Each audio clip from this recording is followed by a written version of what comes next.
So it was a normal flight day. We were going out to repunch currency for landing at the ship in the evening. There was nothing crazy about it. I took off, and as I was climbing away from the deck, I put my gear up, realized I had a gear malfunction, so I immediately pulled the power back, slowed the aircraft down so I wouldn't overspeed the landing gear, and then went just above the ship at about 2,000 feet and started talking to Paddles, who is another jet pilot in the tower that controls us when we land. They're also up there if we have a problem.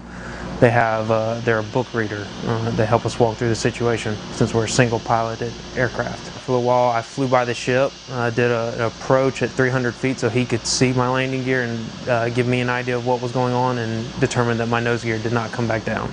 At this point it's time to figure out how do I get the jet back on the deck safely with only 3 landing gear. So eventually Major Murphy came over the radio and told me that the ship had this amazing invention that was like basically a stool that was built specifically for this reason. The ship has a lighting system on what we call spot 7 that we use to land at an exact spot every time. So the difference with this landing was that I was going to step it down 50, 40, 30, 20 feet to make sure I was aligned and stabilized before Major Murphy would clear me to land at 20 feet, so that it's had the best chance to actually put the nose on the stool. So I come in, and at this point I've kind of forgotten that I don't have a nose gear. I'm just focused on landing. That's what I decided I had to do.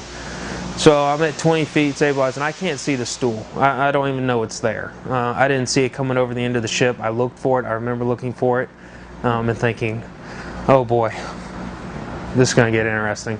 So I never saw the stool. So I go to idle. I remember my main gear hitting and all of a sudden my nose dropping, and it dropped more than I expected. But at that point, I was along for the ride. I don't remember feeling it bounce like it did on the videotape. I remember feeling it just kind of hit, and that was it. But then I had to sit there for a minute and remember how to shut the jet off and everything. It was a pretty big relief. I didn't realize how much I was shaking until I got out of the aircraft.